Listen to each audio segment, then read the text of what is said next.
Engko tak dudui kon perjuangan Sunan Kalijaga itu tan kinaya ngopo. Tidak ada yang melawan beratnya perjuangan Sunan Kalijaga. Tapi engko sih. Kon biasalah mek dikandani Kiai Sunan Kalijaga itu dakwah dengan seni ngono kata.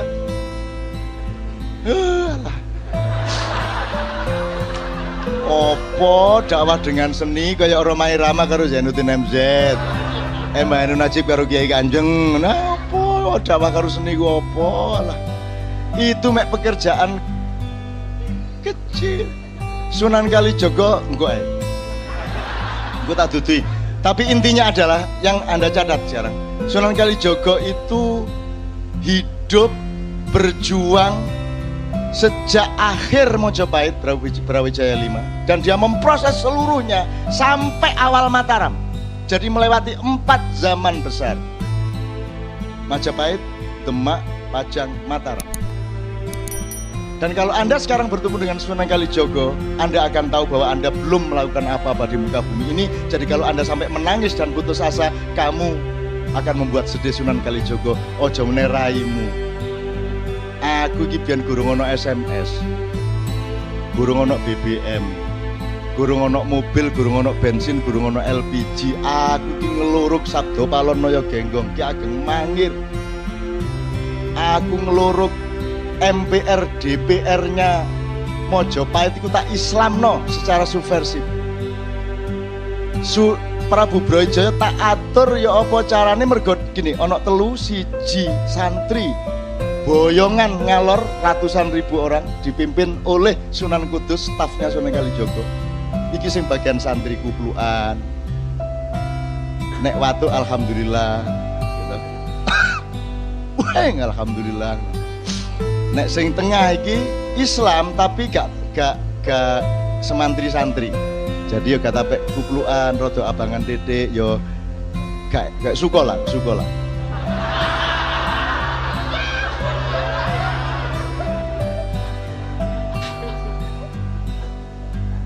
Ada cerita-cerita sangat detail tapi tidak mungkin saya ceritakan kepada Anda, termasuk pusaka-pusaka, termasuk segala macam. Tapi intinya terbagi 3, 1 santri, dan ini konstelasi di Indonesia tetap 3 itu sampai sekarang. Masih ono parpol piro ae jane mek 3.000. Siji sing dunia santri. Ini pun ada faksi-faksi. Ono santri Muhaimin, ono santri Gus Dur, ono santri Khofifah, ono santri sapa meneh? Wih, macam-macam santri aja macam-macam wis keping gak karu-karuan. Muhammadiyah soal rokok aja terbagi 2 madhab. Ini termasuk madhab Maliki. Iki madhab Syafi'i gak sih? Madhab Maliki. Jadi nek Pak Malik Fajar ngerokok terus. Nah, nek kon kepingin ngerokok sebagai Muhammadiyah melok madhab Maliki Fajar. Nek kon kepingin gak ngerokok melok madhab Syafi'i Ma'rif. Ya lah. Karepmu kon.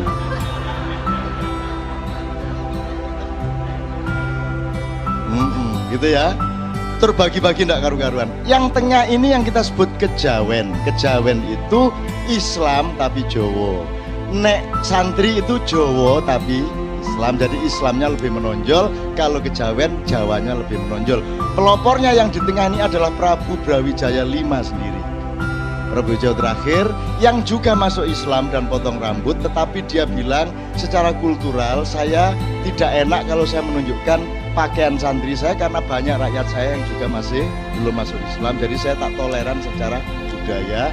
Tapi karena takdirnya sudah seperti itu, maka Sunan Kalijaga mengatur, monggo jenengan sakniki kesah meneng-meneng, jadi seluruh rombongan yang tengah ini dibawa ke Gunung Lawu, ya, mendirikan Candi Cetha di sana, dan sekarang menjadi pusat pancatan masa depan Indonesia sekarang di sana.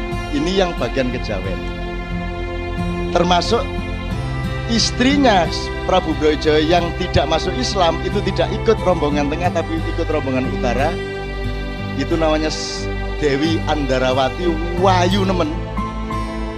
Maka Sunan Kalijaga mengutus Sunan Kudus untuk memimpin rombongan yang ke utara dari Mojo Agung. Dari ini, dari mana ini? Duduk Trawulan di delta itu loh, delta Mojokerto Sidoarjo itu, delta Kalimas Kaliporong di situ. Di Canggu, di desa Canggu. Dari situ rombongan ke tengah, rombongan ke utara. Nah, yang rombongan ke utara dipimpin Sunan Kudus itu juga satu pendidikan perdamaian yang luar biasa. Karena sebelum diatur oleh Sunan Kalijogo atas perintah Sunan Ampel, sempat terjadi peperangan antara orang-orang Mojopahit melawan orang-orang Demak. Dan di dalam peperangan itu terjadi duel antara kakaknya Raden Patah yang sulung yaitu Raden Jaka Bentar melawan bapaknya Sunan Kudus yang namanya Sunan Ngudung. Sunan Ngudung kalah mati, tapi kematian Sunan Ngudung itu tidak menimbulkan dendam antara Mojopahit dengan Demak. Oleh Sunan Kalijogo dengan satu pemikirannya sangat jenius dijadikan alat perdamaian yang luar biasa.